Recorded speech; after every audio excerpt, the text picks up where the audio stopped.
This is interesting. I mean, this is off topic. Like my YouTube channel is like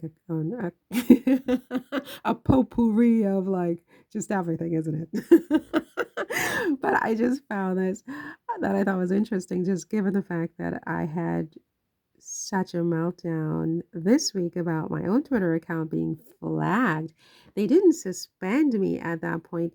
They flagged me for, I think they're saying that I'm a bot, or that I am, I don't know. I mean, I have no idea what it is I am. I mean, I am very sort of with Twitter. I don't do a lot. I mean, I share links, because I didn't know that that was against the rules. But if I make a video on YouTube or anywhere else, I would share a link on Twitter.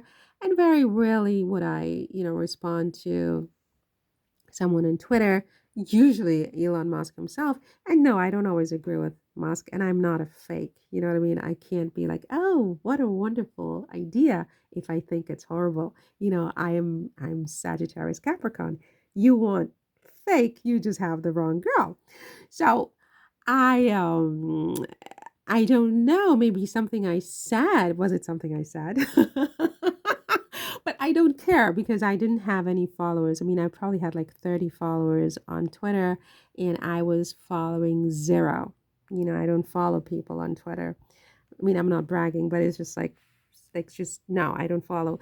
So it doesn't matter. I don't need my Twitter account. I probably should have a different attitude towards my Twitter account, but because I didn't really invest my emotions in Twitter, um, or even too much time, I mean, I avoided it mostly. I don't care, but it did irritate me like to the nth nerve that they flagged my account because you know the types of things that are allowed on Twitter to be said to me is like, my goodness, they need sort of a counterbalance of people like me who are, sort of just bland and whatever. But okay, it's your what do you call it? Your platform.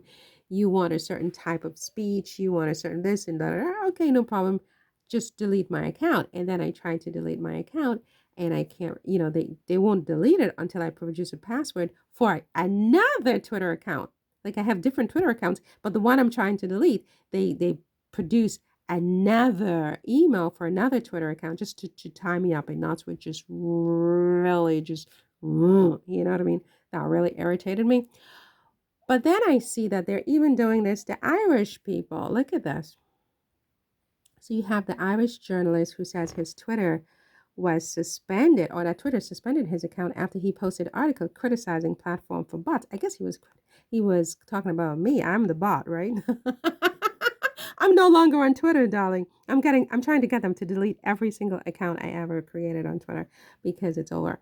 Um, so this guy is a journalist, and apparently, so he's been on Twitter for 14 years, and apparently he had like over 100,000 followers, which is difficult to put because to get to 100,000 followers on any of these platforms, you are investing energy, you're investing time, you're investing your emotions.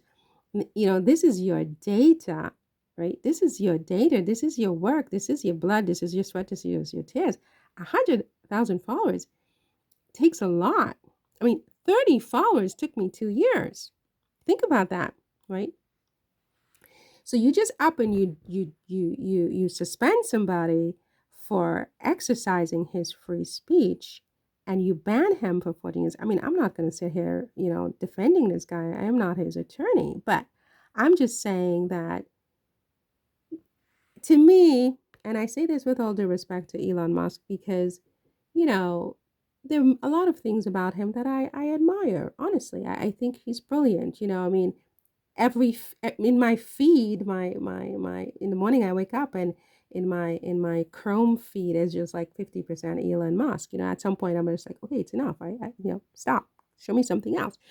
So his work, he's fascinating. I mean, 2 minutes into an interview, you watch an interview with this guy and you understand this is not a normal guy. I mean, this guy is very, very smart. So it's not like a condemnation of him as a human being. It's just to say that, there are many things that he says that I certainly don't agree with, right? Like it's just terrifying.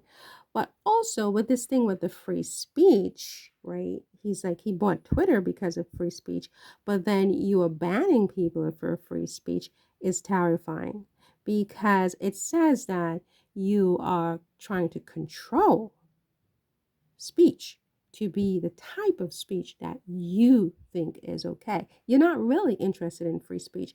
And so when you have this much power, right, because you are so rich, you are so intelligent. The man is very intelligent. Okay, we can't take that away, right? You're so damn brilliant, right? Then yeah, I think you become dangerous. You become dangerous because it's too much power and control over people's lives, right? And then there's the hypocrisy, which I can't do hypocrisy. I can't do hypocrisy, right? Don't be hypocritical. Be authentic, right? You said you bought Twitter for free speech, which is one of the things I loved about, the concept of Elon Musk. It's like, wow, he put his money where his mouth is. He believes in free speech. And then you realize that, well, maybe not. It's not that he believes in free speech, is that he wants to control speech, and he, in controlling speech, he controls the narrative. And a platform like Twitter that has global reach, then he controls the world, right? That's what we have here, right? And that's just my opinion, not to rile him up and get him on my case, God forbid, and his peeps over at Twitter over there. But I'm just saying, he needs to think about that because, some of us out here, we actually want to respect him, right? We want to respect him, and we want to, when he speaks, that it means something. But there's something that's not authentic about Twitter and where the direction that Twitter is going at the moment. And if Musk is not personally involved in that, and he has a CEO and a board who's doing that, but he is the face of the company, and he is the one who is going to be sort of blamed for all this, then he needs to sit down and have a talk, because it's either you believe in free speech, Mr. Musk, or you don't, right? Don't be fake. Don't be fake. I mean, fake is bad. Fake is bad. Whatever you do, don't be fake. And that's one of the things I like about Donald Trump, is that you know what you're getting with this guy. You know what you're getting. He's not fake, right? And so you either like him or you don't, but he's not fake. So I don't like fake. And it's not to say that Musk is fake, but it is to say that there is something that the math is not mathing when you say you are about free speech, and then people are getting suspended for exercising their right to free speech, or people are getting suspended or flagged for exercising their free speech. And free speech, a part of free speech, paradoxically, sir, is the right not to speak, right? The right not to speak. So when you come onto Twitter and you decide you're not going to say anything, but you're going to leave a link, or you're going to whatever, and that link is a link that leads to your thoughts. You're not, it's a way you're speaking, but you're not speaking with your mouth, you're speaking with your words. That's a form of speech, right? It's a non-speech type of speech, which is also a person's right, right? The right to free speech is the right to freely not speak. There's an inverse right, right? So you need to think about that, Elon Musk. Voila, right? You need to think about that.